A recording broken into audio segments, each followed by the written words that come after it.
Hey y'all, hey, it's another episode of Bonafide Hair Podcast featuring the one and only Caleb Autry.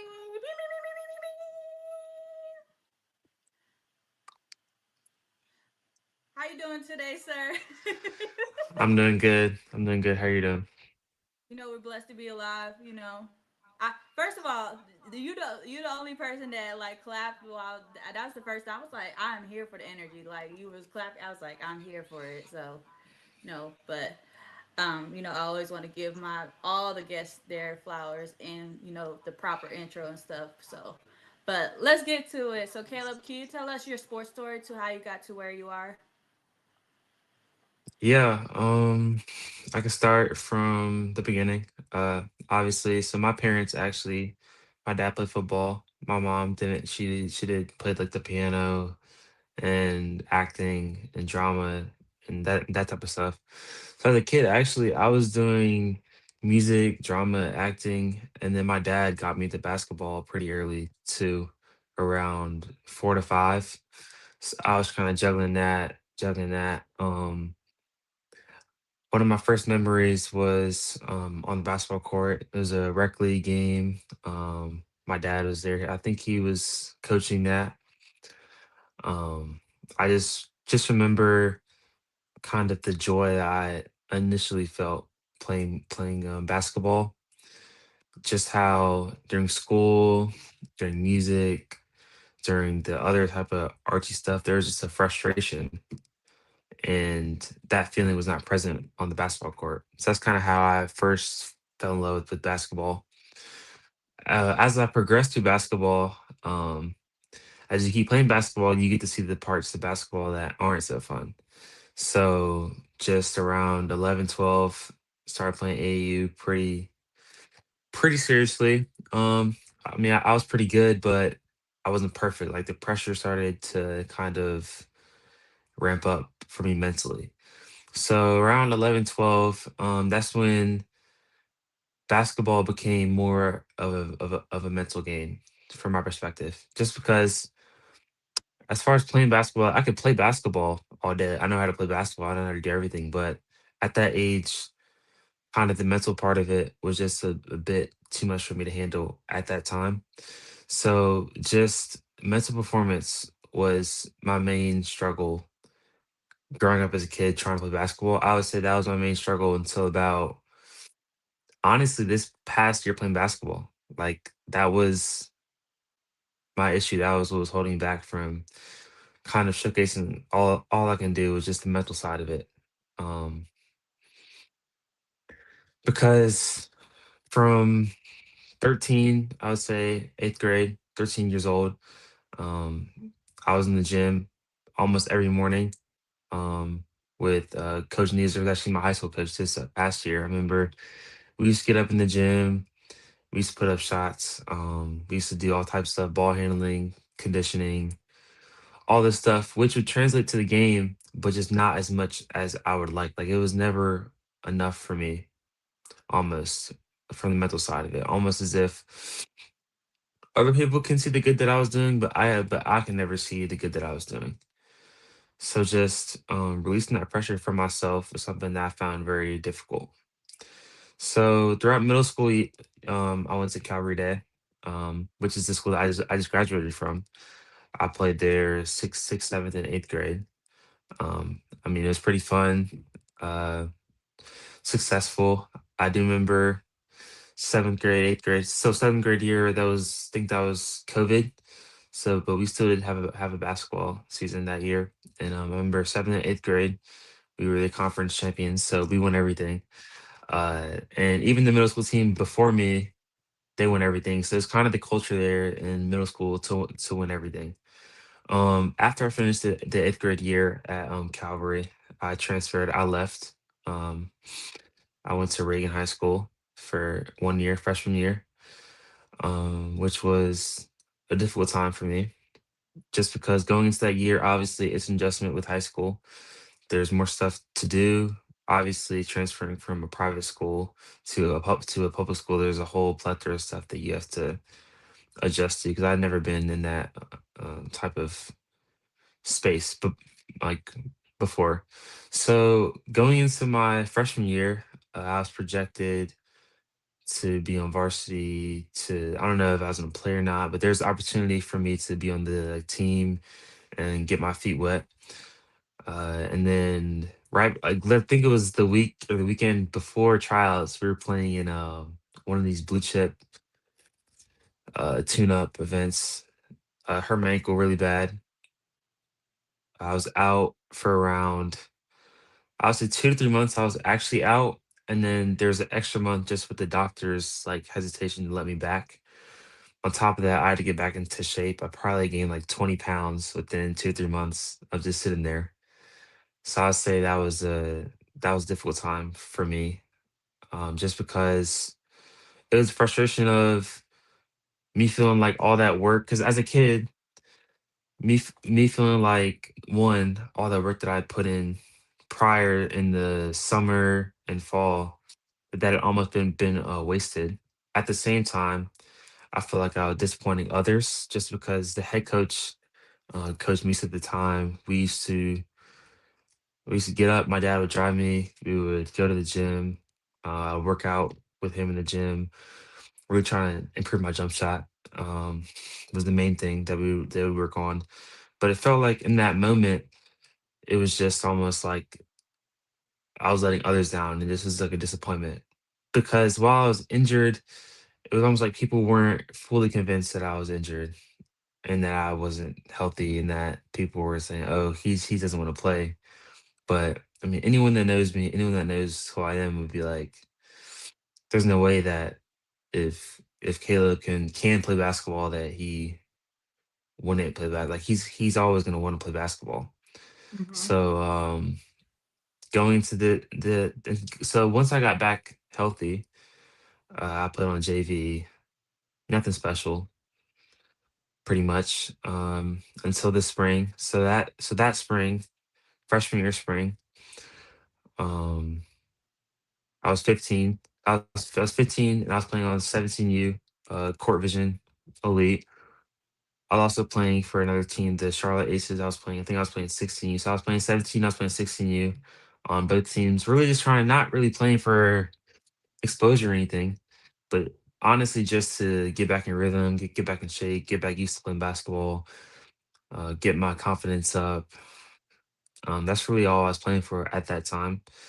Throughout that same time period, I was transitioning to go to a different school because at Reagan, the situation got to a point where I wasn't sure if it's going to be somewhere where I was going to be able to stay for sophomore year or junior year. So um, I transferred to Concord Academy in Concord, North Carolina. Obviously, I played June basketball there, and just talk about that. That was a adjustment for me because I didn't get to even play my freshman year.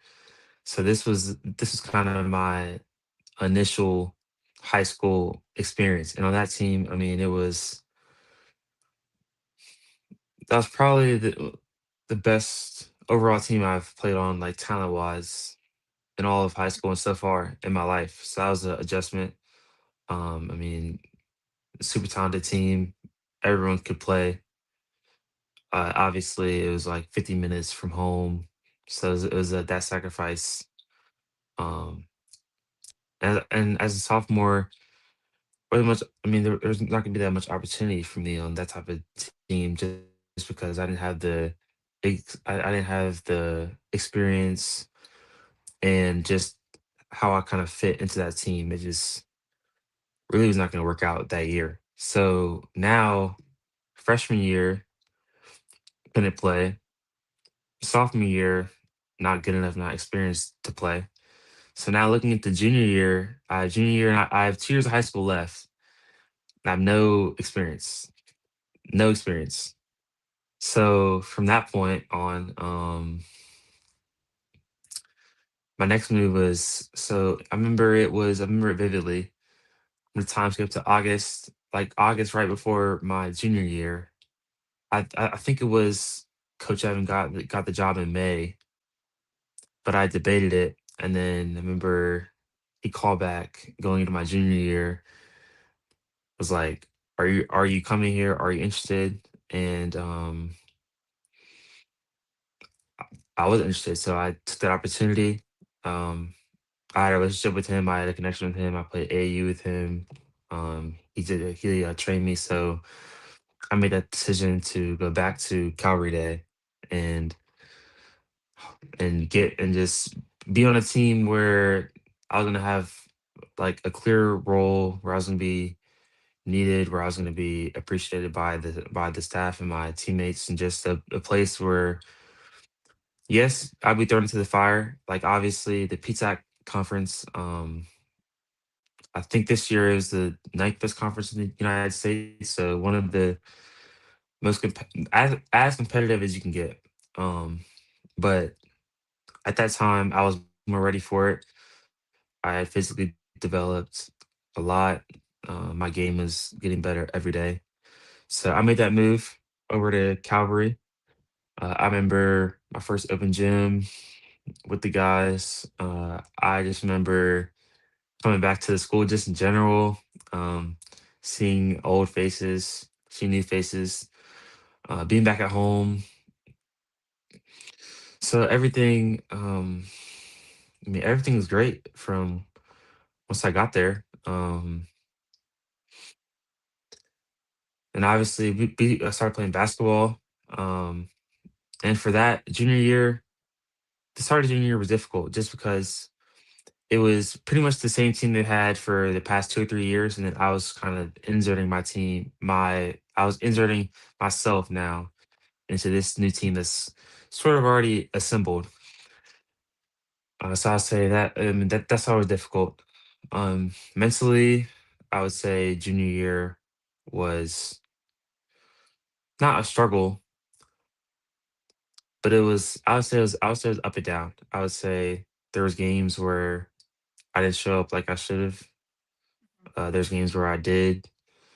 I would say overall that year there was flashes of what could happen, but I was no one to say it was a consistent thing.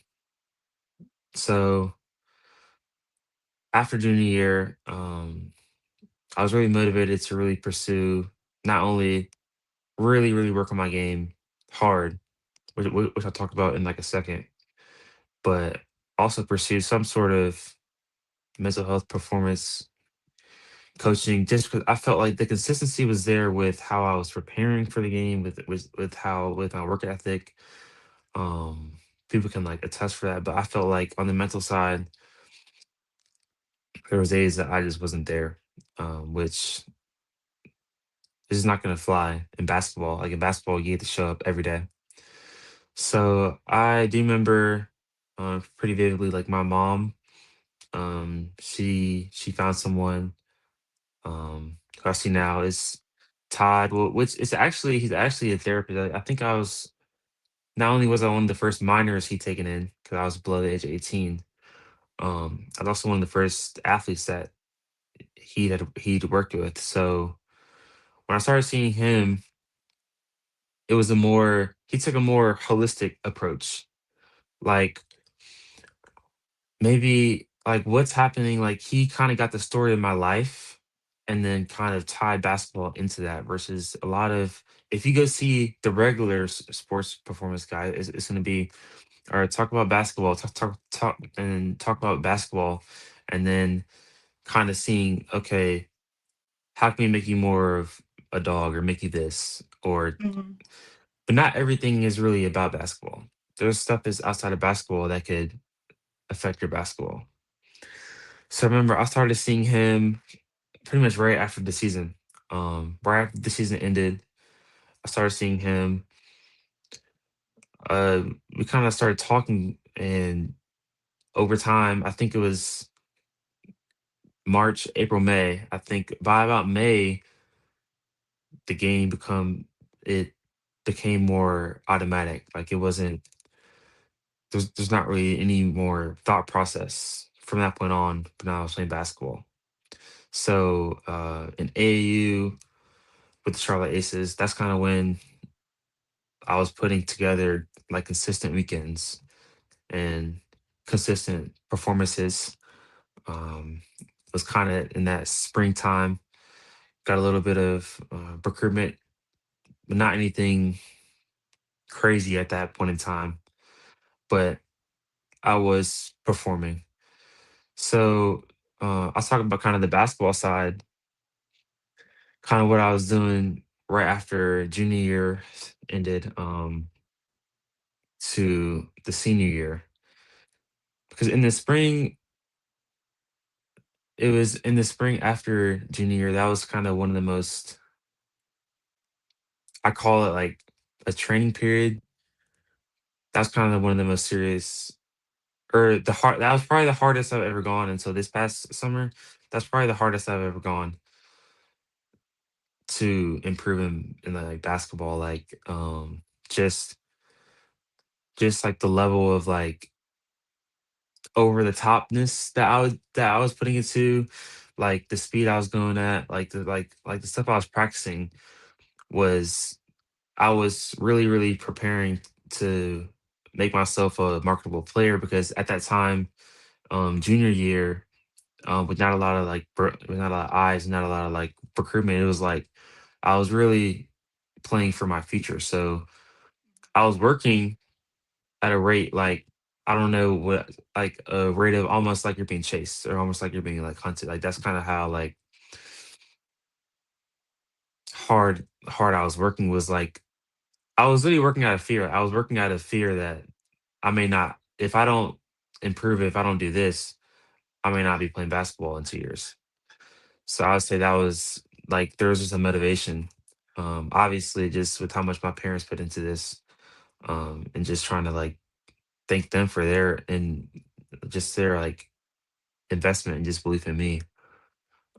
It was just something that, it was just such a level of intrinsic motivation and discipline too, because not every day are you gonna feel like doing this, but no one really cares about how you feel in the world. Like that's just like the reality.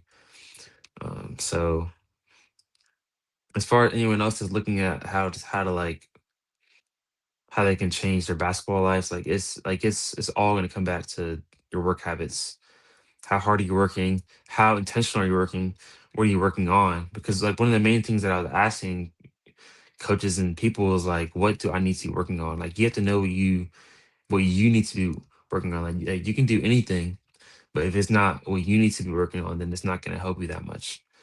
So if you're working on, like for me, if I'm working on doing all these drives or doing all this dribbling, like that's not what I need to work on. I need to be working on that, obviously improving that, but I need to be working on my shooting going into my senior year, or I need to be working on my defense or my strength or in the weight room, because that's something that a lot of people don't understand, is that like it's not always about what you're doing on the court. A lot of the difference with like people, because a lot of people are at around the same skill level, but it's the weight room. It's the weight room. It's, are they running? Are they doing the extra conditioning and like the little stuff? Like I kind of paid, I paid more attention to the little stuff going into senior year. So I remember we started at my high school, we started the June private school live period, which is something that is very valuable, not only as a team but for an individual to showcase yourself. So I got to do that. At around the same period, I was going to elite camps as well, which I was taking those invites. I was going to different colleges. My dad was taking me to pretty much around the country, pretty much. I remember vividly, like it was during the June live period. I went to Vermont.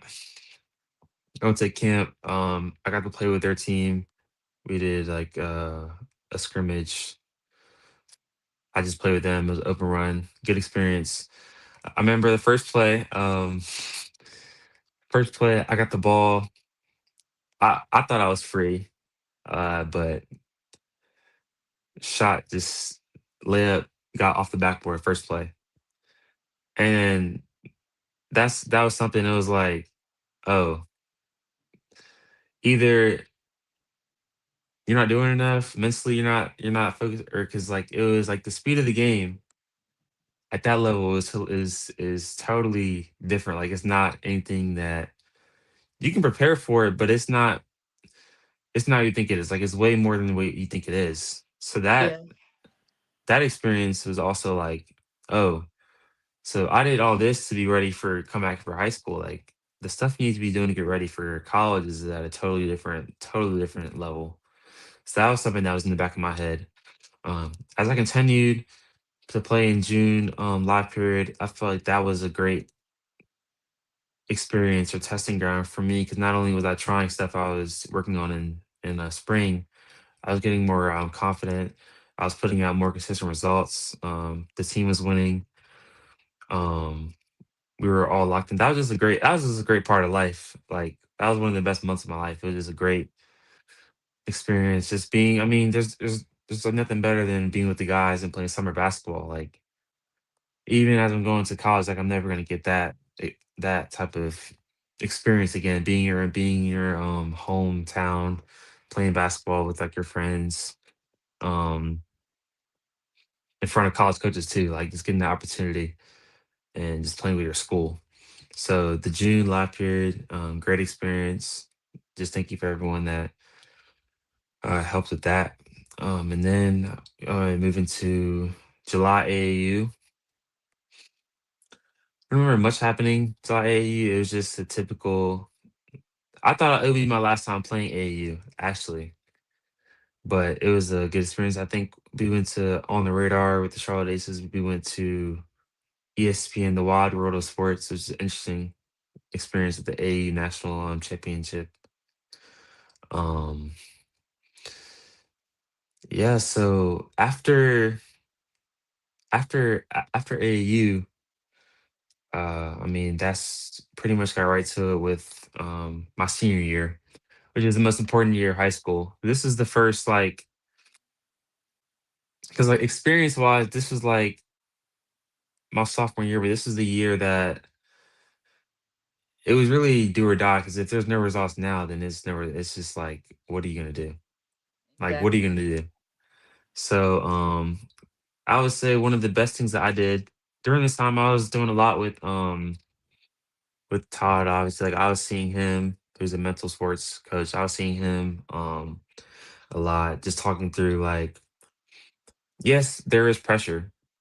Like there is pressure, but like, how can we channel that? How can we use that for performance? Like, how can we turn that pressure into performance? So, going into this year, I still have the same work habits. I'm still working a lot. I was in the gym, but I would say what was more important than being in the gym at this time period was just having like a peace about your life. So like with prayer even like just knowing what's gonna happen is exactly what's meant to happen. Like regardless of what happens. Like you really don't have that much control of what happens. Um so I just went in with this such like a piece into this season that I wasn't playing the game thinking about like having to get recruited or needing to get recruited or like where am I going next year or what am I doing? Even though that's what was coming into my ears, like obviously which is valid, like from parents and other people, guidance counselors, teachers, like what are you doing next year? What are you doing next year? And it's well, I'm gonna play my season and I'm gonna see what happens after this year. So this past year I think we were 19 and 9, 29, 19 and 10, somewhere around there. For sure one of the best seasons in the school's history. I mean, great feeling. We got a lot of support from the community, obviously from like the students, from the alumni. Overall, great season. Obviously, there's some things that I wish I could have did better, but overall, just really proud of what we did with what we had, and I just respect everyone that was there because that was a season where a lot of us were tested, but I feel like all my guys did everything that we could, everything that we could. I remember we In the playoffs, we played Davidson Day, a team we beat earlier that season. But it's just like that was a difficult game for us, and I but this season it was just the episode where we just left everything out there. We gave everything that we could. We tried as hard as we could. We gave everything in the gym. Um, Everyone was focused. Everyone was working hard, and we maxed out our potential, which is something that I think of all the time. Like the day that I feel like I'm maxed out and I can't get any better Mhm. and I can't improve in some way is the day that I stop, because it's not for me. What I've learned is it's not really about like the end goal or getting something. Is like the process is honestly something that's more satisfying Mhm. for me. So just really just enjoying progress and not focusing on the perfection and just trying to enjoy the moment was really what I was doing. Just enjoying the moment. I found that when the game got tight in those pressure situations, just enjoying the moment was what kept us. This just kept us cool headed. Just because like so in our starting lineup, it was guys that had like let's say bigger personalities than I did. Like we had one guy from Germany he's like crazy. Like you can see, you look at him, you know exactly what he's thinking. Uh, Owen, you look at him, you know what he's thinking most of the time. Um, Guys that at times you can see that the pressure get into him and just kind of staying like calm or just staying at the same, just keep the same face, play the game, and if we do everything right, we can win. If we lose and we try to do everything right, we lose. But just focusing on what's at hand, the play that's at hand, was a big focus for me. Um, and then after the season, so after the season, I hadn't committed yet, just because I mean, it was kind of I was thinking like I need some time to think about it. Obviously, I was thinking about if me playing some more AE games would be helpful. If me just talking to more coaches, and then after the season with film, I mean, there's a lot of stuff that goes on like behind the scenes with like recruiting that people don't know about. It's not all just they come to see your game and they do this. It's like conversations, videos, right place, right time, uh, luck, and just I mean, just it's just people. It's just so many factors I got that go into it. So actually, so how I was able to get to the school that I got to that I'm at now is I think it was August of 2025. I went to a elite camp at this school. So that's how I got the connection with this school. So I got the elite. I went to the elite camp. I don't remember me even playing that well at the camp. I didn't think I even played that well, which is probably why they didn't offer me at the camp. But um, so I just remember, but still, like they knew who I am. I had the connection with them. So I remember it was lunchtime, and my coach was like, "Yo, do you want to play this tournament on the weekend, the pit gym?" I was like, "I didn't have anything better to do. Like, there's nothing better I could have been doing." So I go to this tournament, and I mean I'm playing pretty well the first day. So the first day I'm playing pretty well. It's a new team. Like they're giving me opportunity. Like they're letting me play my game. Like they're letting me like go to work. So it's I mean it's really nothing else I could ask for. Trust from a new coach. Like you being a new player and this new coach is the best it's ever gonna get. That first weekend, they're trying to see what you can do. You're trying to see how they think. So I just appreciate it was Coach Dumas, Coach Short. It was really them. I mean they did everything that weekend. Sunday, I think it was Sunday. I think my head coach is at the court. I played the first game. I don't even know if he watched the first game. Like I, mean, I played pretty well. I had like 20 Vs a game. It was not a good team. We easily won. We come back the second game. And we're playing this team like I think they were like from Canada, like you play or something. Really good team. We play them. They're like 7 foot, 6'10", 6'9", 6'7" guard. It's just a ridiculous team. Um, and then I go out there literally like before the game.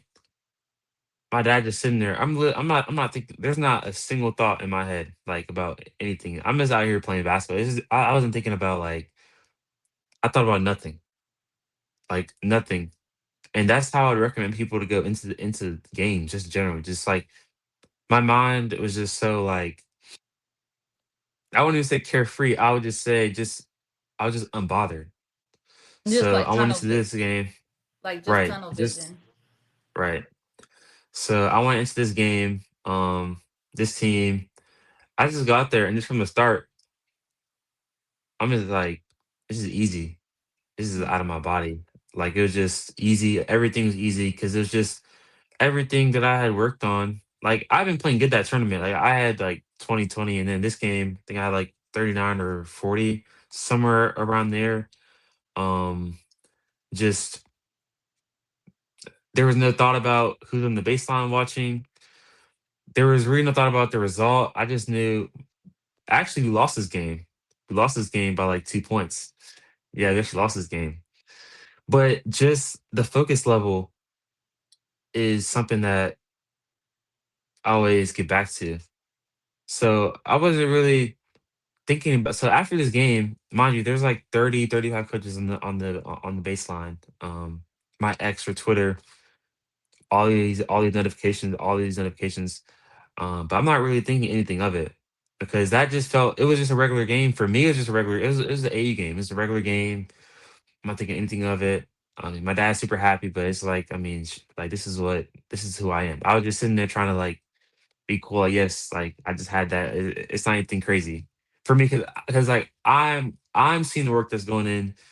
Everyone else isn't seeing it. They're like, yo, like what just happened? But so I'm chilling. Actually, um I shake my future head coach's hand after the game. I didn't think we talked. I just think I just said what's up to him or like whatever. Um, so we leave. I remember we leave. We left Pittsburgh. We go back down through West Virginia, right through this, right through. I think we drive right past the college actually that I'm going to, and we get down. Remember, it was a couple days. I think my dad gets a call from them like but I get a call from them on like maybe Tuesday. I I I think we played on Sunday. My dad gets a call from them on Tuesday. I don't think he even told me just because like there's been so many times when I've gotten a call or I've gotten this, but it usually doesn't amount to anything at times. It's just they just call and then that'll be the end of it. But this time they called. Um I remember I think it was Coach David how I like talked to. It was good conversations and it felt comfortable. It just I prayed about it. It just was the right decision. So I committed there. I think I committed because I changed my mind and I committed. I think it was May 1st or something like the day after. Yeah, it was May 1st. They called me. He didn't even know I was gonna commit. He just called me just to start talking to me, and I was like, "Yeah, I made my decision." And that was the end of that. So that just it just shows me just how little the margins are. Like if I said, "Oh no, like I don't feel like going to Pittsburgh," or "No, like I have to hang out with my friends," or I have to do this," or just how little of the like margins are, just how it's the opportunities are. Like if because I think it was Coach Short. They needed somebody like they're missing a player. So they asked Coach Patton like, okay, like who do you know that can play? And then I fill in for this kid. And then the good word gets him the opportunity because if he said, oh no, he's not even that good, then they're like, oh, we're just gonna put him on the bench. But the good word gets you the gets you the freedom that I got to have on that team, even though I just joined that team. So, and also the previous opportunity that I had already went to the elite camp, so they know, like, obviously that they're not gonna do anything off the first time watching me, but they've seen me play before. So just like figuring out just how the world works, how those little opportunities just can amount to so much in your life, and just you have to treat everyone you meet with the utmost respect, because you never know how they can help you, who they know, and what doors that they can open for you. So just treating everyone with like treating everyone like you treat like your like mother. Like you have to treat them with the utmost respect, because you don't know them. You don't know what doors they can open up for you. So it's big lessons. Man, that's real. When I tell you, I was like, man, he's talking about the little opportunities because you make a good point. Sometimes like the right place is the right time. Like, you could be doing something, but say that opportunity comes and it helped you to lead to the college that you committed. Which, for those that don't know, you might as well let them know what college you committed if they didn't know. So, but which is, University of Charleston. first of all, congrats. We love a commitment to we love it here. So, but this leads to my question. So, you experienced the public school and the private school aspect of like basketball wise. And Calvary Date has a huge like rich history when it comes to the basketball program.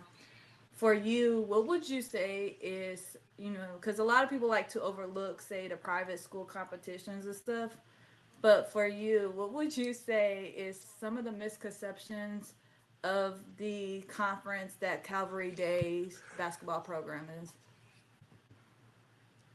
Oh, misconceptions. Oh, Mm-hmm. um, I don't know how else to put this. I would say a lot of people think that like it's sweet or something, or people are soft, or they're not dogs, or they're not hungry enough, or it's private school kids, it's daddy's money.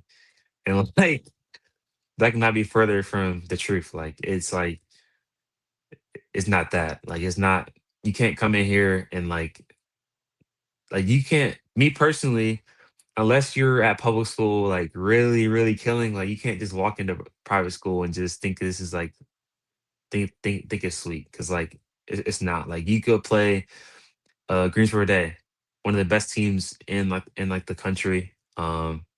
Like Division 1 kids, like Division 2 kids on the bench. Like it's really levels to it, and I don't think people are gonna respect that or understand that until they go either watch private school basketball or go play it. Just because it was one week where I remember we played Codwell. So I mean they have Division 1 guys, like their guards, lightning quick, really, really good, really shifty. I remember they came to our house, and I think at halftime we were down by like 30. We were down by 30 at halftime. But we're in the locker room. We're not really tripping out just because we know how good we are. So we ended up almost coming back in that game. That game will forever haunt me. But um, you play versus Forsyth Country Day School. I mean, like it's like I almost feel like when people will say that private school basketball, or at least the PTAC conference, isn't what it is, like you have to be uneducated to say that. Like it's like, what are you talking about? Like, because any team, like you take any team outside of this past year, Westchester and High Point, they're the by far and away the best public school in the whole like area, and that's not a pit. I feel like that should be like a fact. Like that should be factual. So that's what I would say that. It's just interesting because it's like, I mean, I've seen public schools, but I like the when I used to grow up like in the city, like there was the city I used to grow up in. There was only like two private schools, and then there was a bunch of public schools. But you would like getting into say the private schools, like it's almost like you have to have certain connections and stuff. That's what I was like, but you never, but like the private schools here, like in the 336 area, I'm like, they take their basketball programs to the next level. Like, they, they, they don't play around here about none of it. Like, they gonna make sure you get to where you need to go. And do you feel like, you mentioned like High Point and Forsyth Country Day and Greensboro Day, you know, from all the competitions that you have played with and against, who would you say are, say, your top five hardest people that you have guarded or competed with or against? It could be players too, It, just in general, or just in the conference in general. in general. Hmm. Without ranking them 1 through 5, because that's just too difficult. I would say, hmm, Justin Cottle at Fayetteville. He's at what's it called, Fayetteville Academy. Yes, I think he's at Georgetown right now. Just like 6'9", big, like 250. Can shoot, skilled, can move. I remember we played them early on in the season. I honestly feel like we were better than them. Like we should have beat them, but he came in off the bench and gave us like 35 or something like that. 35 and 10. So he's for sure one of the best players I had to play this season. If you're going off last season as well, I have to add in Cole from Caldwell. Just like 6'7", 6'8" wing, can shoot, can move. Um, We talk about just a all problem. time, like all I'm time, talking like about we talking about all all time. time. Yeah, With you, like just it doesn't have to just be all this time. season. Oh, Yes, oh, all. so him. I'm putting him in there. I'm putting Isaiah Evans. Obviously, I played him, so I mean that's just like goes without saying. And then probably after Isaiah Evans, the best player I ever played, Drake Powell for sure. Like, I remember like there's no answer. Like it's like you move, like you shift him, he's in front of you, like you can't move him. He could shoot. His handle's like super fast. He's like super fast. He's like 6'5", 6'6", with like 7 foot. I mean, just like nothing you could do. And then from let me think from this past year, gave us the most problems. I'm gonna go two names. I'm gonna go Q Williams from Forsyth gave us problems both games. Just by controlling the game. Just like we played them at home, and I feel like we should have had them like in the bag. Like we should have had them, and just he just slipped away, hit some big shots. They ended up winning that game. And then from Caldwell, forgot his name. It's like King Kendrick. Just Oh, yeah, like yeah, yeah, yeah. Kendrick King. yeah, yeah, Yeah. just like you just can't stay in front. So this is a nightmare. So those 6 guys overall, I think 2 from this year, 1 from last year, and then just the 3 overall, Isaiah Evans and Drake Powell, just overall. Drake Powell's the best, but so I'll say. Man, man, I didn't know y'all play. I didn't know you played against Isaiah Evans. Mind you, Isaiah from Charlotte, and he was in like the Mecklenburg Hot, like the North Meck. I didn't know they. Well, I be darned. So, but I haven't heard Drake Powell's name in a long, long, long time. Right. That's a that's a name where like that's like in the bag, like one of those name you pull out the bag, like, dang, where they been at? So Yeah, the NBA. Should be that. that's true. So my question for you is, what is some of the things that a lot of people don't know about the AAU that some people may assume things about the AAU, but they don't really know about the AAU? Like, what would you say? What has AAU have helped you in growing your game as a player, but also as a person?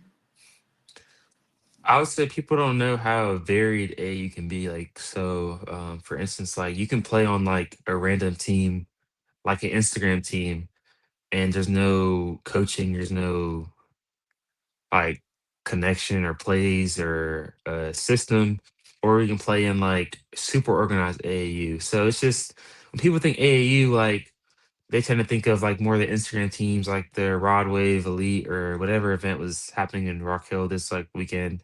But you can also play on an AU team where there's the same guys, plays, sets, like a culture, real like coaching and leadership.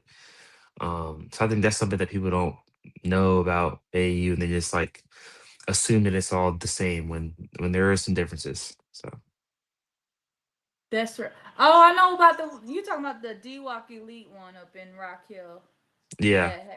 That like only like certain ones like got supposedly got invited to like just it's like oh interesting. Hmm.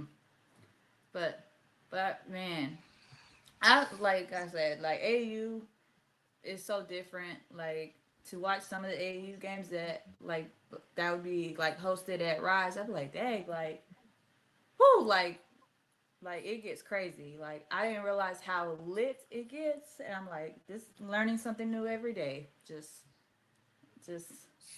But this leads to my question.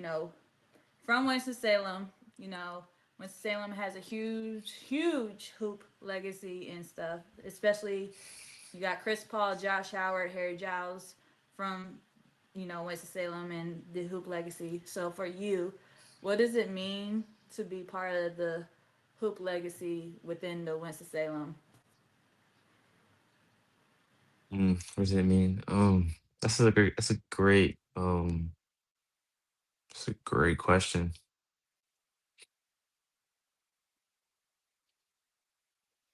Um, I feel like coming from Winston Salem, which is a city with a lot of diverse people, like in terms of like socioeconomic, race, like class. I would say the main thing is just regardless of where people come from in this city, like whenever they play basketball, it's always the same level of like competitiveness. Whether they're from the trenches or from the suburbs, like it's having that like mentality that we're in the court, like it's serious. Like it's not like some game. Like I'll go to other places, like I'll go play in like I was in Miami playing. I've played in Canada before. Like you go to other places, they're like, yo, why are you taking such like calm? No, like in Winston Salem, like if I'm on a team and we're playing 5-on-5 or 3-on-3, and Mm-hmm. everyone else is like taking this serious and you're like joking around, like it's gonna be like a problem. So I Right. say taking it, having a level of like competitiveness and like serious and like a chip on your on like your back or on like your shoulder is what I would take. For sure. Because I will say the Hoopers here from Winston, like they so serious. Like it's like you will see like so much passion in their playing style. Like, when some people like, dang, why you take it like they take it seriously because they love the game. They so passionate about it, and you'll see how they play it.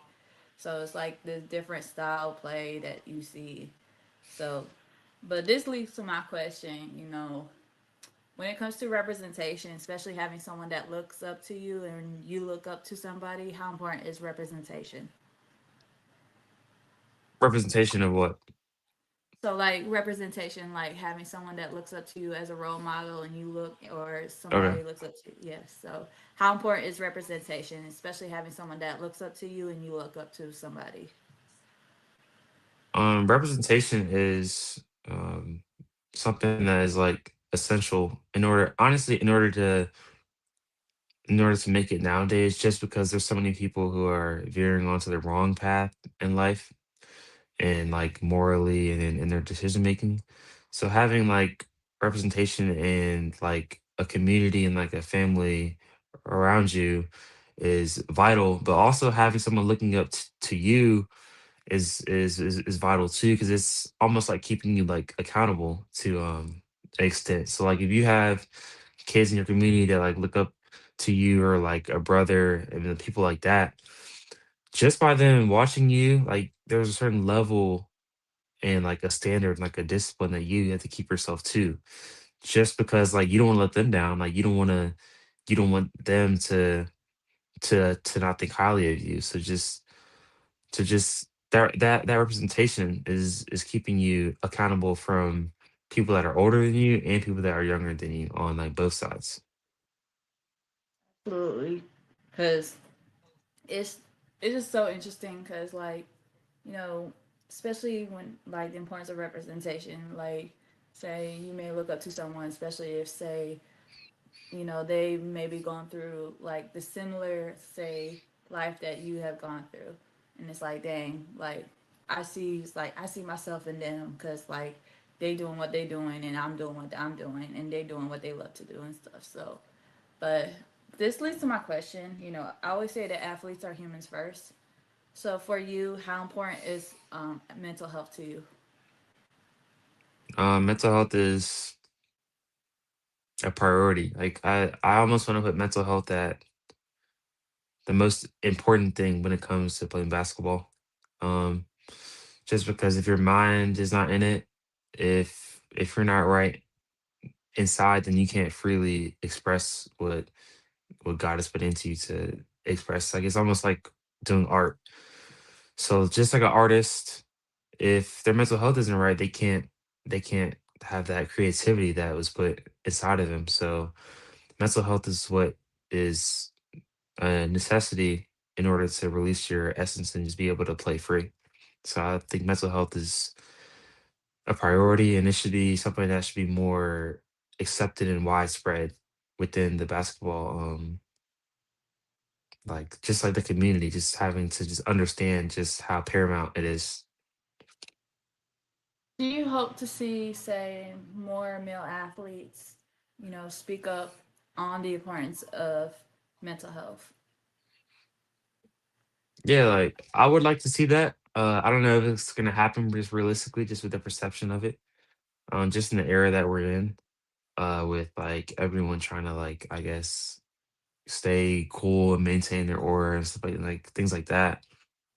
But I would love to see more athletes come out with like their mental health and just also for them when they do talk about it, just not to be just ridiculed and just made fun of for struggling with their mental health.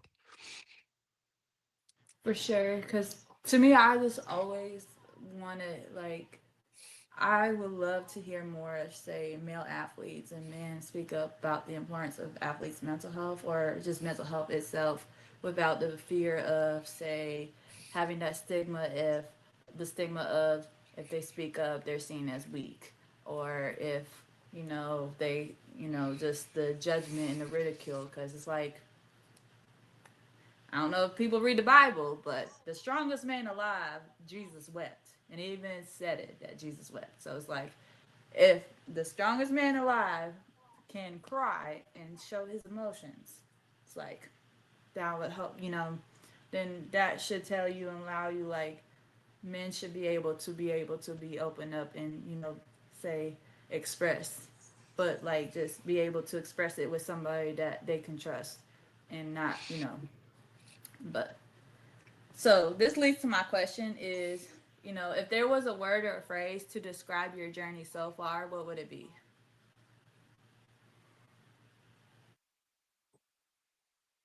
Mm. I say relentless, just because there's been so many obstacles. There's been so many ups and downs. There's been opportunities where most people would have quit, would have put the basketball down, would have went to do something else. But at those times where it was hard, there was nothing more that I wanted to do than pick the basketball back up and keep trying and continuing to fight for my dreams and what I want. So I'd say relentless would be the word. Ooh, hold on, wait a minute. Let me get my little mini shakers because that's so real. Ooh, these are my little mini tambourines because my big tambourine, I don't know where it is, but they felt true. Especially if somebody's speaking some real ones, they come out and be like, yes, hallelujah. Because relentless is real, for real.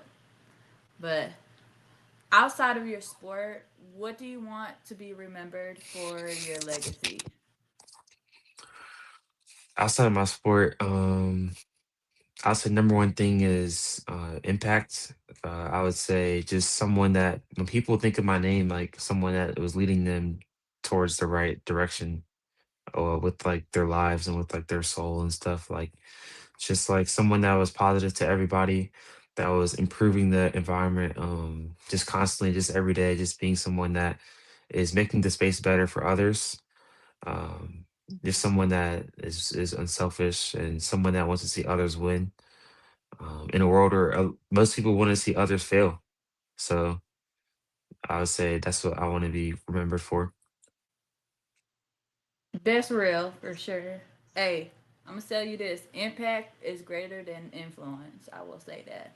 Like, there's a difference between impact and influence, but folks ain't ready for that conversation. So, but so I always ask my guests this question: Bonafide means authentic and unique, but for the men, the authenticity. So, what makes Mr. Caleb Autry authentic, and what makes your story stands out?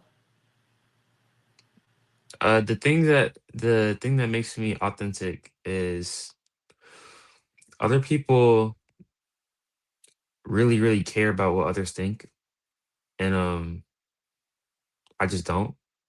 So that makes me able to just show up as my true self every day because I really just don't care what you think. So I'll say that's what makes me my authentic self, is that what you see here is exactly who I am. I'm right in front of you. You can ask me anything, and I can tell you the real. And other people will just you ask them something, and then they'll think about how can they lie to you? Is like really what they're thinking about. So I would say that that's what makes me authentic. That's real. It's like that saying, "What you see is what you get." Like what I'm showing you is it's like what you gonna get. So it's like that's real. That's real right there. So, Caleb, can you let the folks know how where they can find you, support you, follow you, and if there's any upcoming events happening your way? Yeah, so y'all can follow me on Instagram at C2Aleb, so C2ALEB. And then on TikTok is Night Fury, and then it's my name, Night Fury, and then Caleb. Those are my two platforms where I post often. So that's where you guys can follow me. Right now, no upcoming events, but maybe in the future. Y'all be sure to follow the man, the myth, the legend himself, Caleb, at C2 Ayla, like his name, but with the two between them. And if you're in the Charleston area, especially for basketball season, be sure to support Caleb in his season, y'all. University of Charleston. Be sure to come out to check out his games. And big shout out to Caleb for coming on the podcast, for sharing your story. And you can check out the live replay of Bonafide Her podcast, episode 256, featuring the one and only Caleb Autry after this. Thank you guys for tuning in. Peace.